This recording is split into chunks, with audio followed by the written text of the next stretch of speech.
더 말씀을 보겠습니다. 갈라디아 3장 10절로 14절 신약성경 304페이지에 있습니다. 참고하시기 바랍니다. 말씀 봉독이 끝나면 아멘으로 화답하시고 자리에 앉으실 수 있기를 바랍니다. 제가 읽겠습니다. 무릇 율법 행위에 속한 자들은 저주 아래에 있나니 기록된 바 누구든지 율법책에 기록된 대로 모든 일을 항상 행하지 아니하는 자는 저주 아래에 있는 자라 하였습니다. 또 하나님 앞에서 아무도 율법으로 말미암아 이롭게 되지 못할 것이 분명하니 이는 의인은 믿음으로 살리라 하였습니다. 율법은 믿음에서 난 것이 아니니 율법을 행하는 자는 그 가운데서 살리라 하였느니라. 그리스도께서 우리를 위하여 저주를 받은 바 되사 율법의 저주에서 우리를 속량하셨으니 기록된 바 나무에 달린 자마다 저주 아래 있는 자라 하였습니다.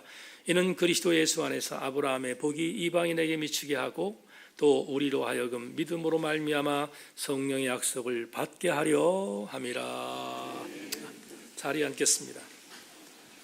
주만 바라볼지라 찬양 하나님께 올리겠습니다. 여러분의 신앙 고백을 담아 이 찬양 하나님께 올리겠습니다.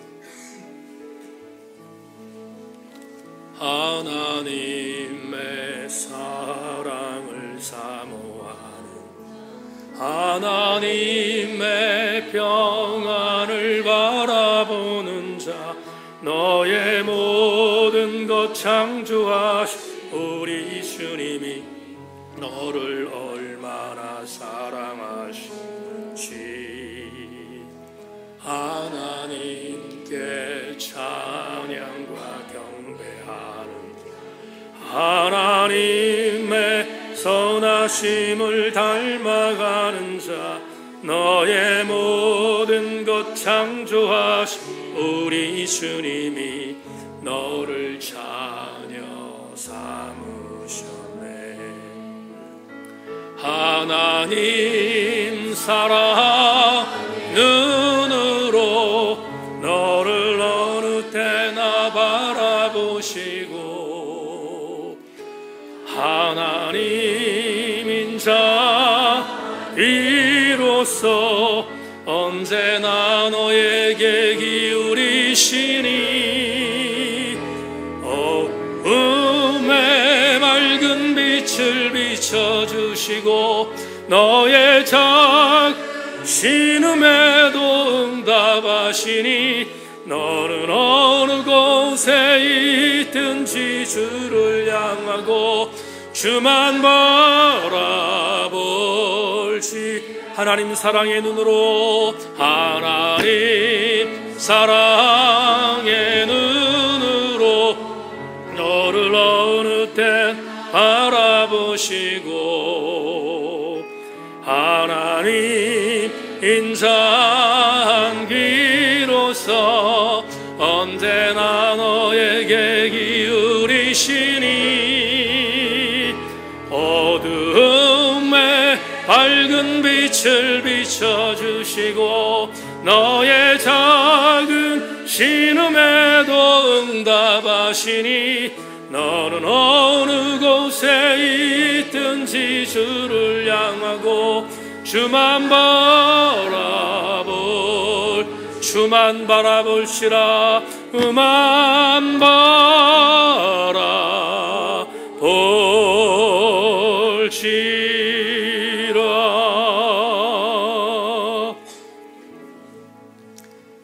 하나님 아버지, 말씀의 은혜를 나누기 위해서 종이 준비한 말씀을 선포하겠습니다.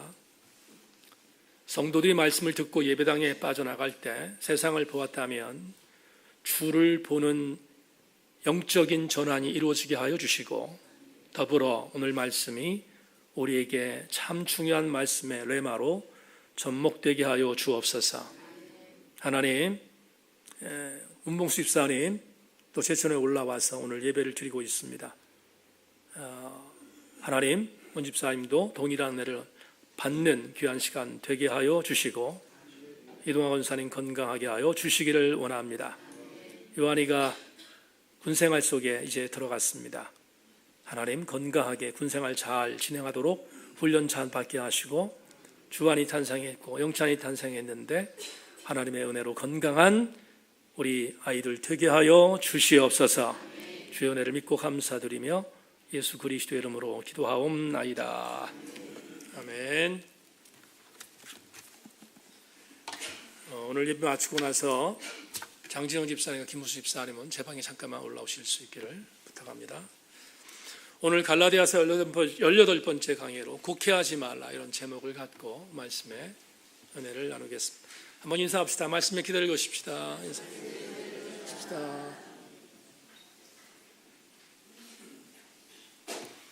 오늘 여러분과 나눌 말씀의 제목은 곡해하지 말라 이런 제목을 갖고 말씀의 은혜를 나누겠습니다. 오늘 일부 예배 때도 분위기가 좀 딱딱한 것 같아서 제가 우스갯소리 하나 있는데 우스갯소리 하고 그리고 설교를 시작하겠습니다.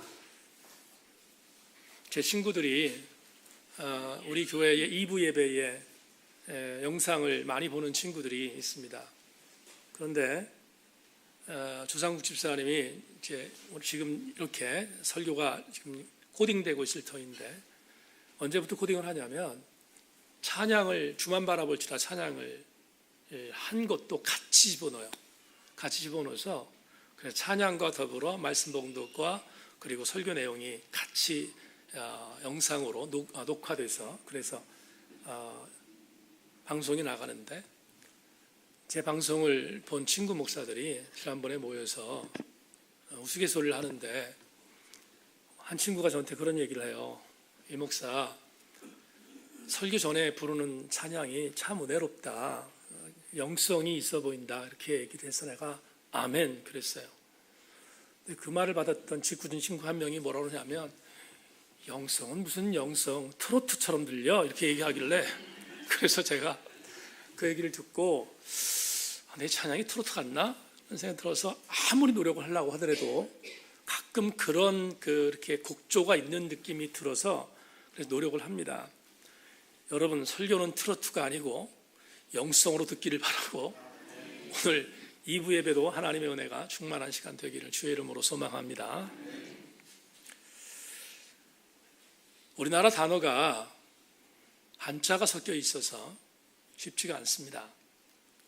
오늘 설교의 제목을 곡해라는 단어를 써서 곡해하지 말라라고 정했습니다. 그런데 곡해라는 단어와 거의 엇비슷하게 우리나라 사람들이 쓰는 또 하나의 단어가 있습니다. 그 단어가 오해라는 단어입니다. 그래서 제가 오늘 설교 제목을 오해하지 말라로 할까 곡해하지 말라로 할까 하다가 곡해하지 말라로 정했습니다. 그 이유를 지금부터 말씀드리겠습니다. 사전적인 의미로 곡해하다를 찾아보았는데 먼저 여러분에게 곡해하다라는 단어를 소개한다면 이런 의미로 사전적으로 기록되어 있습니다. 어떤 사실이나 내용을 실제와 다르게 잘못 이해함, 이게 곡해입니다. 그런데 이것과 아주 엇비슷하게 쓰이는 오해하다라는 단어의 오해를 사전적으로 찾아보니까 사실과 다르게 해석하거나 이해함이라고 풀이되어 있었습니다. 그래서 이 두 단어를 비교해 봤는데 사실은 우리가 쉽게 쓰는 말로 도친, 개찐입니다. 그리고 거기서 거기인 것 같았는데 그럼에도 불구하고 약간의 미묘한 차이가 있음을 발견하게 되었습니다. 오해하다라는 단어는 한 부분을 잘못 이해하는 정도이지만 곡해는 전체를 잘못 이해하는 것입니다. 다시 말하면 오해하다라는 단어와 곡해하다는 단어를 굳이 비교한다면 오해는 곡해보다 약간 부드러운 표현이지만 곡해는 오해의 강한 표현이라는 사실을 사전을 통해서 알게 되었습니다. 그런데 이 정도로 이야기를 하더라도 제 마음에 들지 않아 영어 사전을 찾아봤습니다. 그러자 이 두 단어는 정말 다른 뜻이라는 것을 알게 되었습니다. 오해하다를 영어로 misunderstanding이라고 합니다. 이 말을 풀이한다면 이해를 잘못하는 것입니다. 인지하는 것을 실수했다라고 의미할 수 있습니다. 그런데 곡해는 대단히 중요한 의미를 갖고 있는 단어로 번역되어 있었습니다. 곡해는 영어 단어로 misinterpretation이라고 합니다. misinterpretation이라는 말을 우리나라 말로 번역하면 해석을 다르게 했다는 것입니다. 그렇다면 이해의 차원과 해석의 차원은 분명한 차이가 있음을 알게 해줍니다. 오늘 제가 곡해와 오해라는 단어를 소개하면서 설교를 시작하는 이유를 지금부터 말씀드리겠습니다. 성경을 읽다 보면 성경 해석에 있어서 곤혹스러운 부분들이 여기저기에서 보입니다. 구약 성경에선 이렇게 말했는데 신약 성경에선 그 반대 의미로 이야기하는 경우들이 여기저기에서 발견되기 때문에 평신도인 여러분들은 그 내용들을 이해하기가 헷갈릴 때가 많이 있습니다. 대표적인 예를 드리겠습니다. 출애굽기 22장 말씀을 여러분에게 소개하겠습니다. 출애굽기 22장 21장 21절로 25절에 언약법전이라고 하는 법전에 이런 말씀이 있습니다. 사람이 서로 싸우다가 임신한 여인을 쳐서 낙태하게 하였으나 다른 해가 없으면 그 남편의 청구대로 반드시 벌금을 내되 재판장의 판결을 따라낼 것이니라. 그러나 다른 해가 있으면 값되 생명은 생명으로, 눈은 눈으로, 이는 이로, 손은 손으로, 발은 발로, 된 것은 된 것으로, 상하게 한 것은 상함으로, 때린 것은 때림으로 갚을지니라. 이 구절을 성서학자들은 동태복수법이라고 합니다. 한 가지 동사에 취할 태자를 써서 같은 태도를 취한다고 하는 의미의 동태와 누군가에게 복수한다는 단어를 써서 동태복수법으로 구약학자들은 이 언약법전에 있는 지금 읽어드린 이 구절을 정의하기도 합니다. 다른 말로 표현하면 언약법전에 기록되어 있는 동태복수법에 의하면 구약의 이스라엘 신앙 공동체가 나라의 기틀을 세우기 전 아직 불완전한 신앙 공동체였을 때 누군가가 어려움을 당하지 않도록 만든 하나의 법률로 동태복수법을 만들어 놨는데 다른 사람에게 해를 끼치지 말라는 살벌한 분위기의 의미를 갖고 있습니다.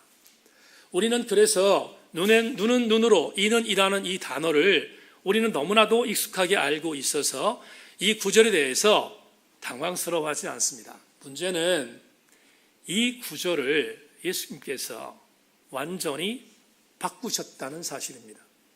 마태복음 5장은 여러분 잘 아신 것처럼 산상수훈의 가장 첫 번째 장입니다.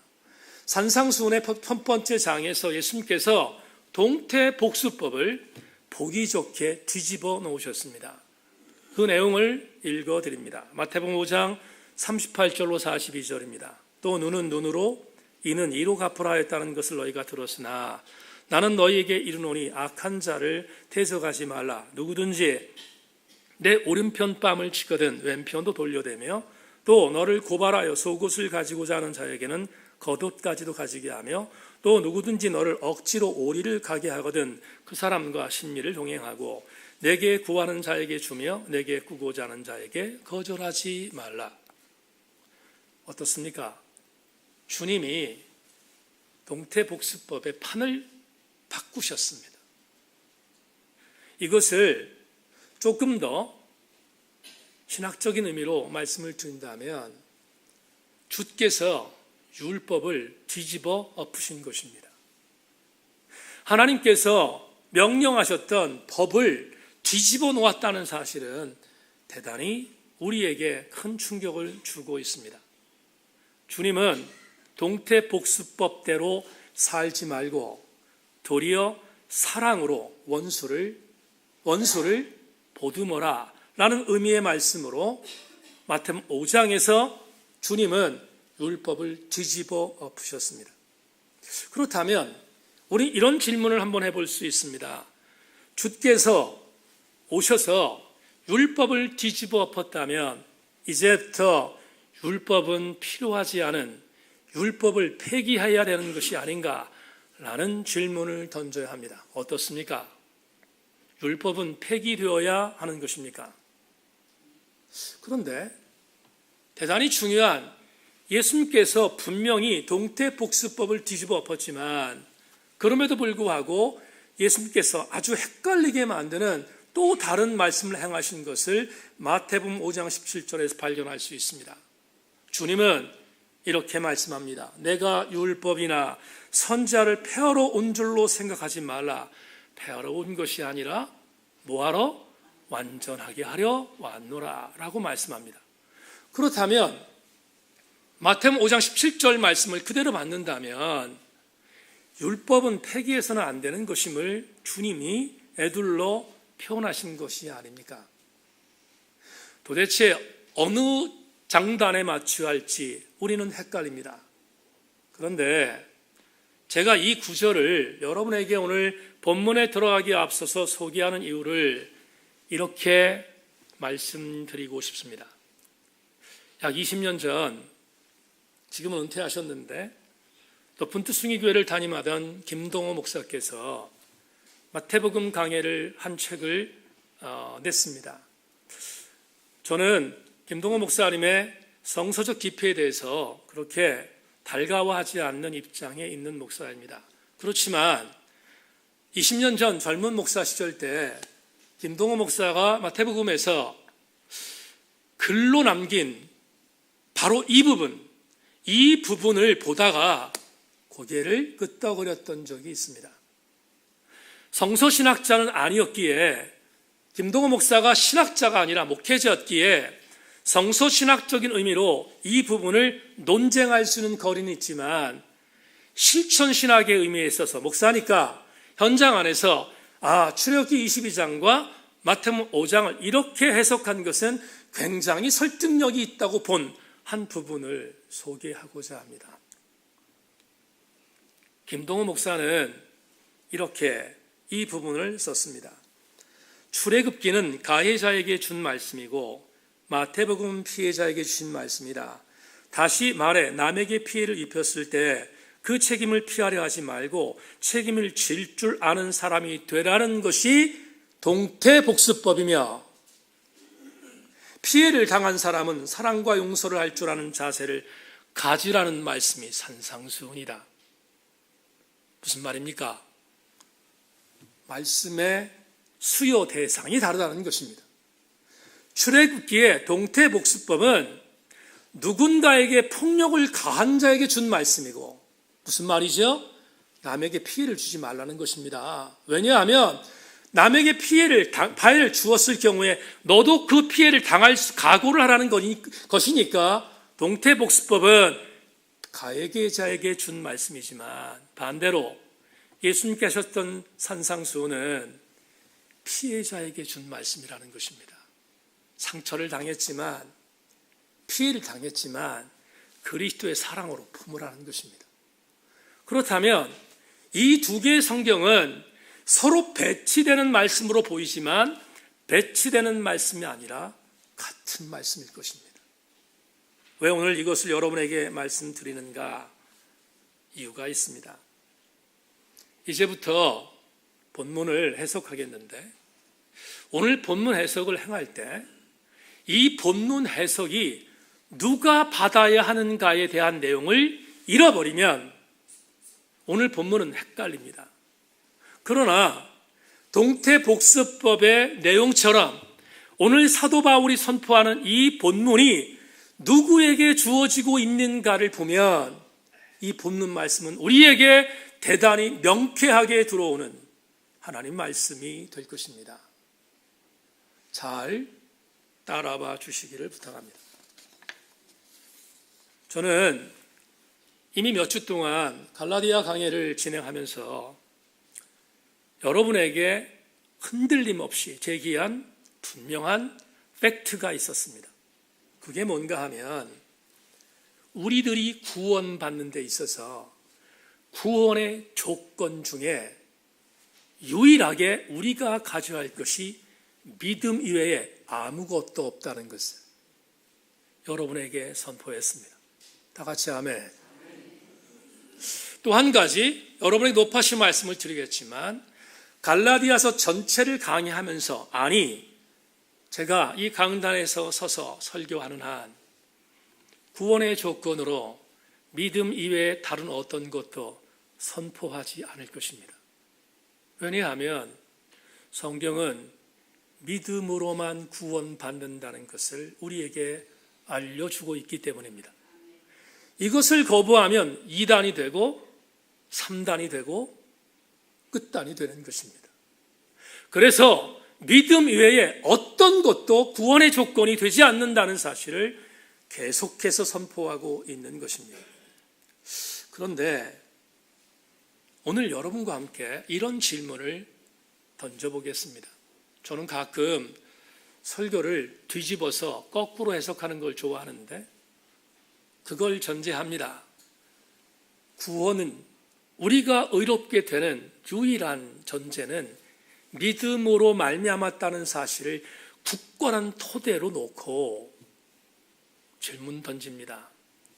그렇다면 진짜로 율법은 필요 없는 것일까? 갈라디아서에 사도 바울이 말하고 있는 것처럼 율법을 통하여 의롭게 되지 않는다는 사실을 부인하지 않습니다.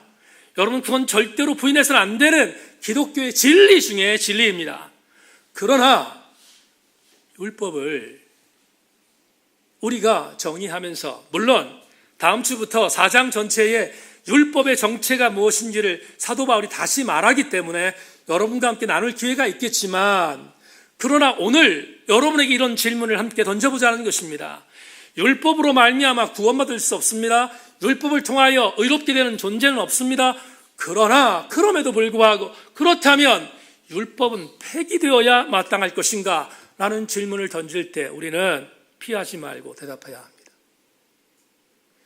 율법이 필요 없는 것인가? 여러분에게 미리 말씀드립니다. 그렇지 않습니다. 저는 율법 폐기론자들에게 동의하지 않습니다. 율법은 여전히 존재해야 합니다. 왜 그런가? 그 이유를 여러분과 함께 나눌 것이 오늘 본문 해석입니다. 율법이 왜 여전히 존재하는가? 한번 추적해 보겠습니다. 여러분이 지난주에 봤던 6절에 아브라함이 의롭게 된 조건은 믿음이라는 것을 분명히 나누었습니다. 그러므로 아브라함이 가졌던 믿음처럼 우리도 믿음을 갖고 있을 때 의로워지는 것이지, 아브라함이 갖고 있었던 행동 때문에 의롭게 되지 않는다는 사실을 6절을 통해서 공부했습니다. 그런데 오늘은 한 번 더 보는 10절에서 쐐기를 박는 말씀처럼 들리는 메시지가 10절에 기록되어 있습니다. 10절, 무릇 율법의 행위에 속한 자들은 저주 아래 있나니 기록된 바 누구든지 율법책에 기록된 대로 모든 일을 항상 행하지 아니하는 자는 저주 아래 있는 자라 하였습니다. 사도 바울은 이 구절만 보면 바울은 율법에 크게 상처를 받은 사람처럼 율법에 대단히 적대적입니다. 어디뿐입니까? 이어지는 10절부터 11절부터 13절 말씀을 계속해서 따라와 주시기 바랍니다. 또 하나님 앞에서 아무도 율법으로 말미암아 이롭게 되지 못할 것이 분명하니 이는 의인은 믿음으로 살리라 하였습니다. 율법은 믿음에서 난 것이 아니니 율법을 행하는 자는 그 가운데서 살리라 하였느니라. 그리스도께서 우리를 위하여 저주를 받은 바 되사 율법의 저주에서 우리를 속량하셨으니 기록된 바 나무에 달린 자마다 저주 아래 있는 자라 하였습니다. 이 구절을 보면 조금 섬뜩해집니다. 왜 그렇습니까? 한 단어 때문입니다. 바울이 율법에 대하여 경계하는 정도는 배웠습니다. 그런데 오늘 본문에 보면 그건 같은 말씀을 만들어 놓고 있습니다. 율법 아래 있는 자는 다 저주를 받는 자들이다.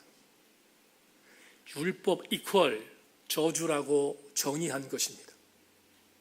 여러분, 율법이 저주라는 말 대단히 섬뜩하게 들리지 않습니까? 바울은 율법 아래에 있는 자는 모두 다 저주를 받은 자와 동일하다고 선포하고 있습니다. 그렇다면 오늘 본문만 놓고 보면 이렇게 우리가 접근하는 것이 맞을 것 같다는 가능성이 듭니다. 아, 그러므로 율법은 폐기되어야 하는 것이구나. 그런데 동의하지 않습니다. 저는 오늘 본문에 바울이 말한 이 내용에 대하여 정의하지 않습니다. 왜냐하면 이제 동태복수법을 이야기할 때가 됐습니다.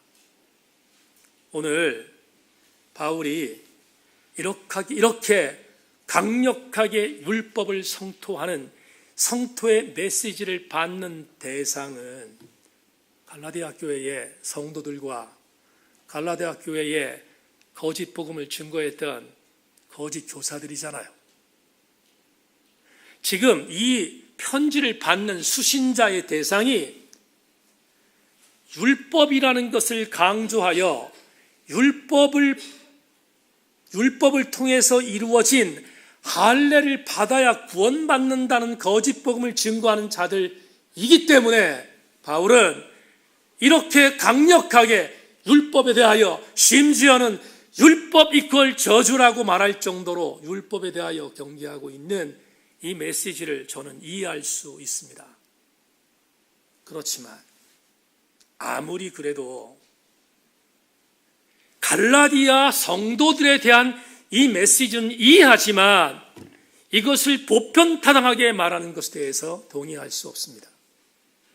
다시 조금 쉽게, 율법은 그러므로 폐기되어야 하는가? 그렇지 않습니다. 율법은 여전히 존재해야 합니다. 그 이유를 이제 본문 해석을 통하여 두 가지로 여러분과 함께 증명해 나가기를 소망합니다. 왜 율법은 여전히 존재하는가? 첫째로 자막을 부탁합니다. 율법이 오늘 우리에게 여전히 존재할 이유는 바로 이것입니다. 율법을 지키고 노력하면 노력할수록 그때 비로소 우리는 십자가의 은혜가 더 필요하다는 것을 절감할 수 있기 때문입니다. 율법이 우리에게 있어야 할 이유는 율법이 있어야 은혜가 필요하다는 것을 알기 때문입니다. 그래서 율법은 존재해야 합니다. 오늘 본문 12절을 다시 읽어드리겠습니다. 제가 설교 준비하다가 12절이 가장 중요한 주제절이라고 생각했습니다. 12절에 집중해 주기를 바랍니다. 율법은 믿음에서 난 것이 아니니 율법을 행하는 자는 그 가운데서 살리라 하였느니라. 한 번 더 읽겠습니다. 율법은 믿음에서 난 것이 아니니 율법을 행하는 자는 그 가운데서 살리라 하였느니라. 이 구절을 문자적으로 받겠습니다. 해석을 좀 이따 하고 문자적으로 받겠습니다. 해석을 문자적으로 받으면 이런 뜻이 됩니다. 율법을 지키고 행하는 자는 구원받을 수 있다는 것입니다. 놀랍지 않습니까? 율법을 지키고 율법을 행하면 구원받는다는 것입니다. 바울도 그걸 인정한 거예요. 율법을 지키고 행하면 율법으로 말미암아 구원받는다는 사실을 선포한 게 12절입니다. 그런데 여기서 여러분과 함께 놓쳐서는 안 되는 은혜가 있습니다. 이 말씀에 대하여 저 역시 동의합니다. 율법을 행하고 지키면 구원받는다는 사실에 대하여 동의한다 이 말이에요. 그런데 왜 이 말을 우리는 액면그대로 아멘할 수 없는가? 이유가 있습니다. 이런 자가 없기 때문입니다. 율법을 지키고 행하여 구원받는 자는 존재하지 않기 때문입니다.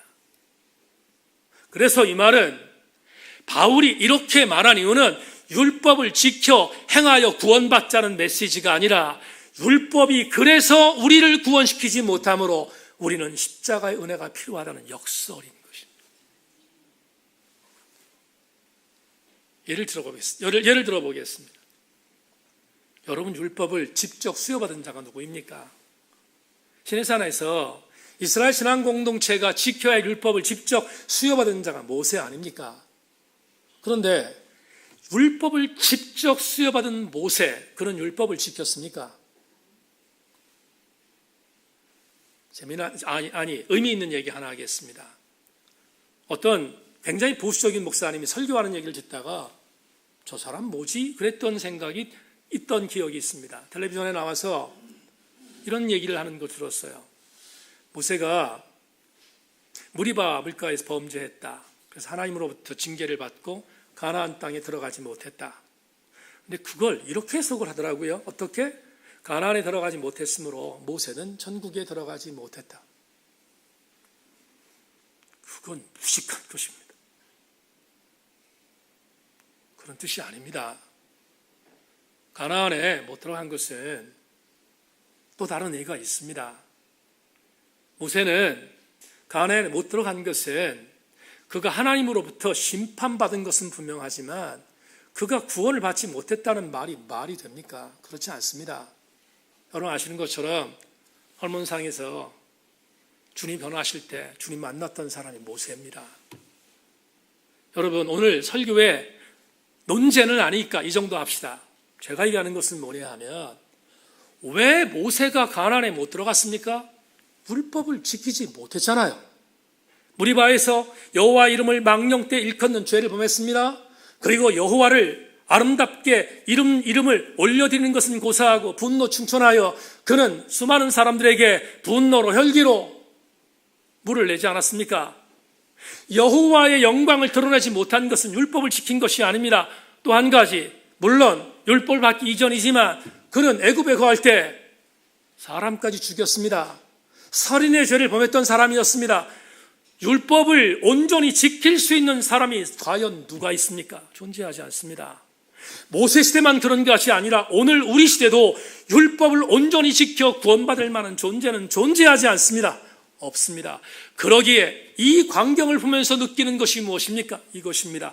그러니까 율법이 있어야 우리가 십자가의 은혜를 발견할 수 있다 이 말입니다. 율법을 온전히 지키지 못하는 존재가 바로 나인 것을 깨달은 그 순간 내가 율법을 지키려고 노력하면 노력할수록 율법을 지킬 수 없다는 정말로 그 자괴감이 나를 짓누르면 짓누를수록 나에게 임하는 것이 무엇인가? 그러므로 나에게 주신 십자가의 은혜가 필요하다는 것을 느끼게 되는 것입니다. 그러므로 율법은 폐기해서 되는 것이 아니라 율법은 여전히 존재해야 하는 것입니다.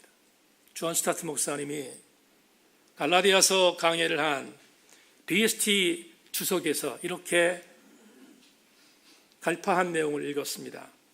우리는 율법을 지키고 공동체에서나 교회에서나 선을 행하려고 애쓰고 노력할지 모르지만 이 중 어느 것도 우리를 범법자들에게 임하는 율법의 저주로부터 구해줄 수 없다. 아멘이지 않습니까? 과연 우리가 어떻게 범법의 모습에서 돌이킬 수 있습니까? 갑자기 생각이 났는데 오늘 최남규 집사님이 일부 예배 때 대표 기도를 하셨습니다. 최 집사님이 여기 올라와서 대표 기도할 때 이렇게 기도했습니다. 하나님, 지난 일주일 동안 살면서 하나님 뜻대로 살려고 노력했지만 넘어졌습니다. 쓰러졌습니다. 자빠졌습니다. 그런데 하나님께서 용서하실 줄로 믿고 참회 기도를 드리고 이 자리에서 기도하고 있습니다. 그런데 오늘 2부 기도 때 짠나 주상국 집사가 이렇게 기도했습니다. 지난 일주일 동안 하나님 뜻대로 살려고 노력했지만 살지 못했습니다. 하나님 정말로 그렇지만 하나님의 은혜를 믿고 여기 다시 나왔습니다. 1부와 2부가 짰습니다.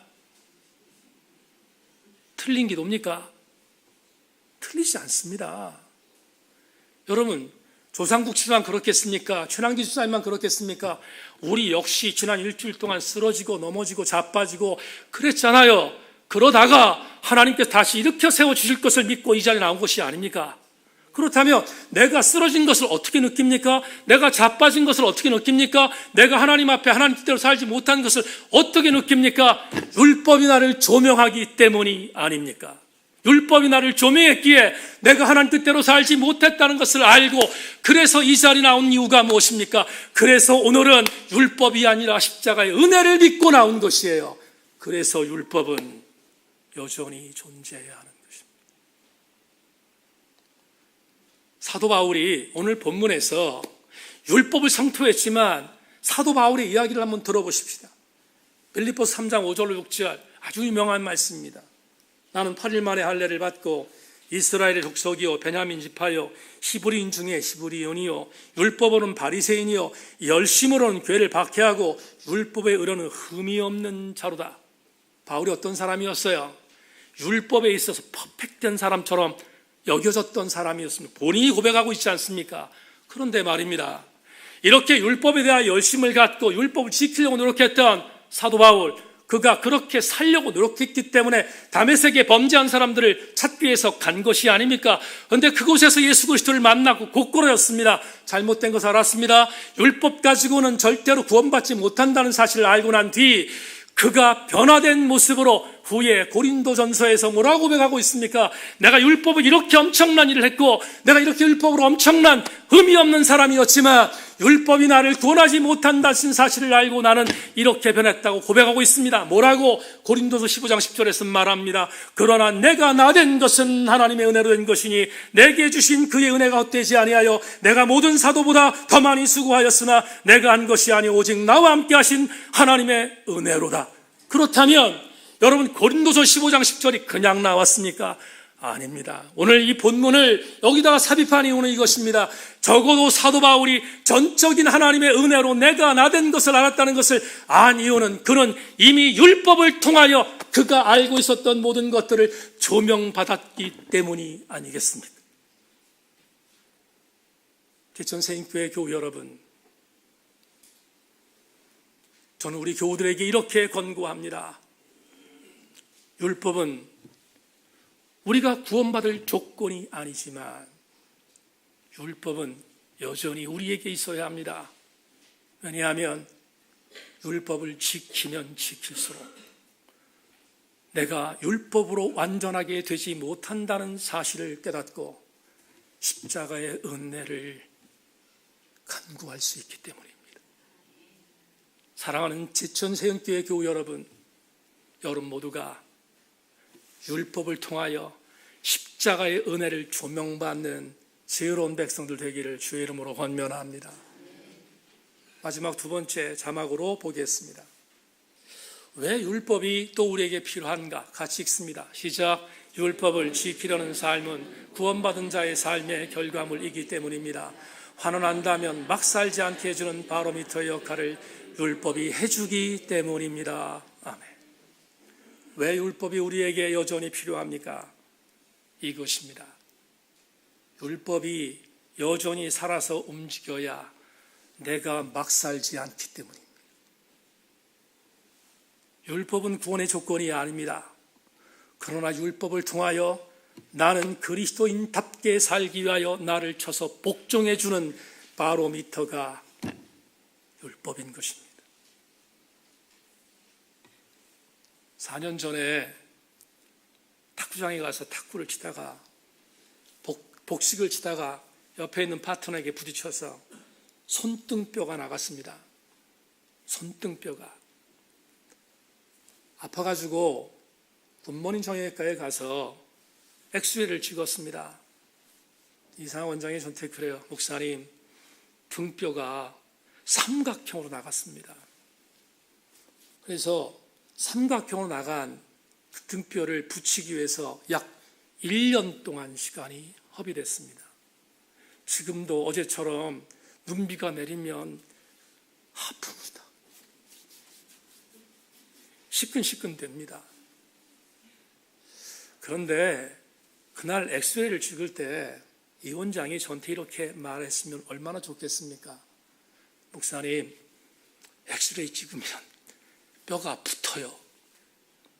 그럼 얼마나 좋겠습니까? 그런데 이 원장이 이렇게 말했습니다. 엑스레이 결과 목사님 뼈는 부러졌습니다. 아무것도 없었어요. 사랑하는 교우 여러분, 율법이 뭡니까? 율법이 뼈를 붙이는 역할을 해주는 것이 엑스레이가 아닌 것처럼 뼈가 부러진 것을 알게 해주는 것이 엑스레이인 것처럼 율법은 내가 죄를 짓고 있는지 안 짓고 있는지를 보여주는 영적인 엑스레이입니다. 그러나 중요한 것은 그 엑스레이 같은 율법이 나를 죄에서 온전히 구원해 줘서 치료하지는 못하지 않습니다. 중요한 것은 내가 부러졌다는 사실을 알 수 있는 것은 엑스레이가 있기 때문에 가능했던 것처럼 나의 부러진 이 뼈를 완전히 다시 붙여주지는 못한다 할지라도 조심하게 만들지 않습니다. 그게 뭐예요? 율법인 것입니다. 율법을 통하여 내가 지은 죄를 다시 복귀하고 다시 그 죄에서 넘어지지 않도록 만드는 것, 그것이 율법이라면 우리는 적어도 율법을 통하여 이런 은혜를 나누게 될 것입니다. 율법이 있기 때문에 적어도 저와 여러분들이 막 살지 않는 것입니다. 이제 우리는 이 은혜 속에 설교를 마무리해야 될 것 같습니다. 지난 바른교회 아카데미 세미나에서 장신대 교수였던 박경수 교수가 로마서와 야고보서의 이야기를 하면서 동태복수법에 비슷한 말을 하면서 강의한 걸 듣다가 많이 은혜를 받았습니다. 그날 박경수 교수가 이렇게 설명했습니다. 로마서는 율법주의자들에게 바울이 쓴 편지라면 야고보서는 믿음 결벽주의자들에게 쓴 서신이다 하는 이야기를 그날 강의를 통해서 들었습니다. 무슨 말인가 하면 로마서의 주제는 로마서 1장 17절입니다. 로마서 1장 17절 오직 의인은 믿음으로 말미암아 살리라 함과 같으니라. 뭡니까? 이 신칭의입니다. 믿음으로써 써있자를 썼으니까 믿음으로써 의롭다고 칭함받는 것이 로마서의 주제입니다. 그러나 야고보서는 그 반대처럼 여기는 2장 26절이 주제입니다. 야고보서 2장 26절 이렇게 말합니다. 영혼이 없는 몸이 죽은 것 같이 행함이 없는 믿음은 죽은 것이다. 그러면 배치됩니까? 로마서에 바울은 뭐라고 말합니까? 믿음이 없으면 구원받지 못한다고 하는데 야고보서의 저자는 행함이 없으면 구원받지 못한다고 했잖아요. 무슨 차이입니까? 말 그대로 동태복수법입니다. 어떻게? 로마서는 행하는 것을 강조하는 행함에 대한 것을 갖고 목숨 거는 자들에게 준 편지라면 야고보서는 반대로 믿음의 어떤 것은 되지 않는다라고 하는 믿음 결벽주의자에게 준 편지라는 사실을 전제할 때 우리는 이 두 책이 서로 상반되는 책이 아니라 서로 함께 상호 관계를 갖고 있는 같은 의미의 책이라는 것을 받아들여야 합니다. 뭡니까? 결론이 이것입니다. 적어도 믿음으로 말미암아 구원받았다면 행함으로 구원받은 자를 우리가 증언해 가야 되지 않겠습니까? 설교를 마무리하다가 고등학교 3학년 시절 때 제 첫 번째 책에 인용한 글인데 고3 때 그 당시에는 대학 수학 능력 시험이라는 말을 안 하고 뭐라고 했죠? 예비고사라고 했습니다. 예비고사를 치렀는데 할 게 없는 거예요. 요즘 고3들도 마찬가지긴 합니다만 할 게 없는 겁니다. 근데 고3 때 국어를 가르치던 선생님께서 반에 들어오셔서 농담도 하고 앞으로 대학 가서 이런 공부할 것을 기억하는 그런 여러 가지 말씀해 주셨는데 기억에 남는 게 하나 있었습니다. 뭔가 하면 저처럼 말썽 피는 학생이 한 명 있었나 봐요. 선생님께서 그 말썽 피는 학생에게 편지를 하나 쓰셨는데 학생이 편지를 열어보니까 글이 없이 백지에다가 사람 인자 5개가 있는 거예요. 그러니까 이 학생이 말썽을 피고 있는데 무슨 뜻인지 모르니까 선생님에게 물었습니다. 선생님, 도대체 이게 무슨 소리인지 모르겠습니다. 그랬더니 선생님이 해석해서 답신을 다시 보냈습니다. 얘야, 사람인자 5은 이런 뜻이다. 사람이면 다 사람이냐? 사람이 사람다워야 사람이지. 근데 그때 고3 때 참 감동으로 왔어요, 그게. 그래서 고3 때 그 가르침을 받고 내가 이런 마음을 가졌어요. 그래, 사람답게 살아야지. 그러고 나왔습니다. 그러다가 목사가 됐습니다. 목사가 되다가 또 목사가 됐는데, 목사가 된 뒤에 그걸 제가 가슴에 품고 있으니까 항상 이런 마음을 갖고 살았어요. 목사면 다 목사냐? 목사가 목사다워야 목사지. 그런데 좀 억울해졌어요. 나한테만 적용하니까 억울하잖아요.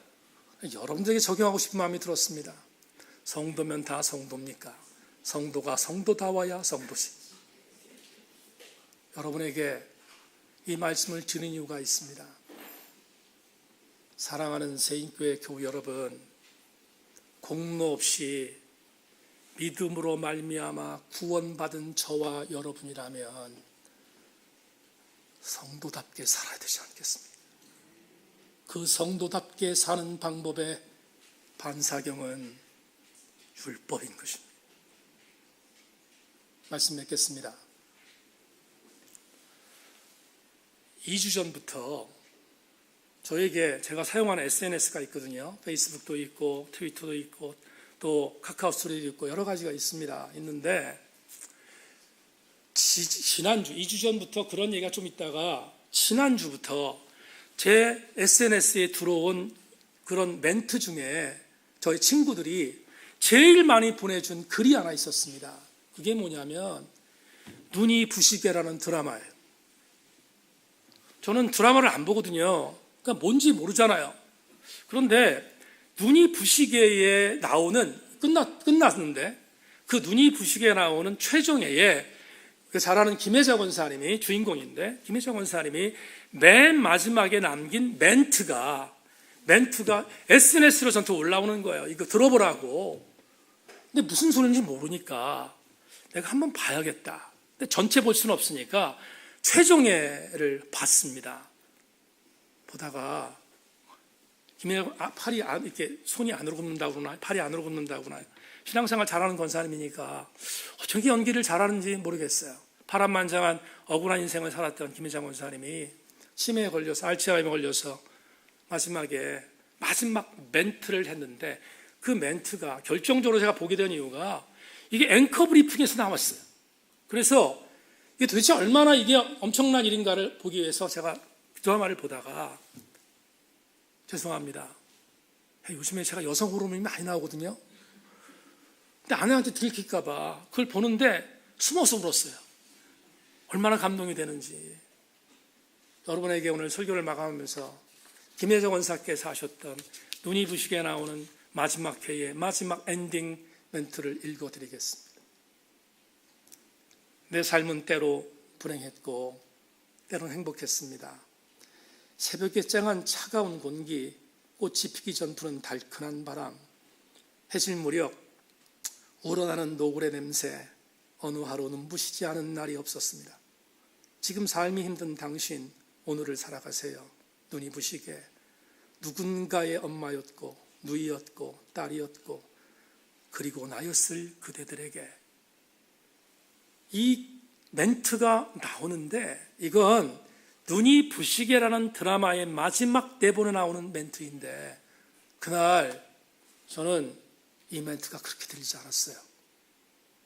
멘트가 어떻게 들렸는지 아십니까? 신앙생활을 너무너무 잘하고 있는 김혜자 권사님의 유언처럼 들렸어요. 그리고 오기를 갖게 되었습니다. 어떤 오기?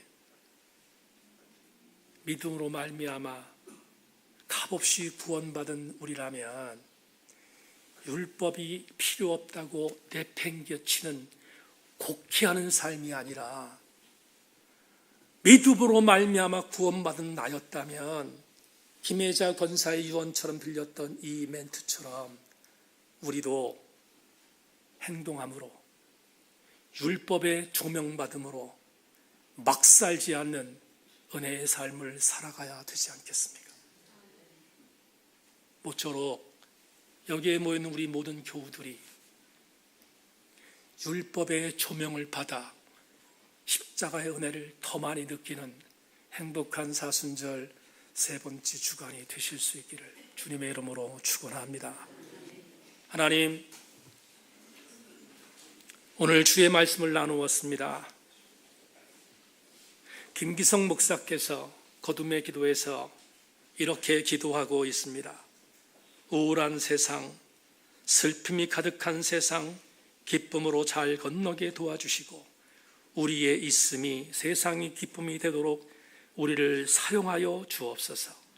이 기도가 우리들의 기도가 되기를 원하고 우리도 사순절 세 번째 주간 구원받은 자답게 살게 하여 주시옵소서. 예수 그리스도의 이름으로 기도하옵나이다. 아멘.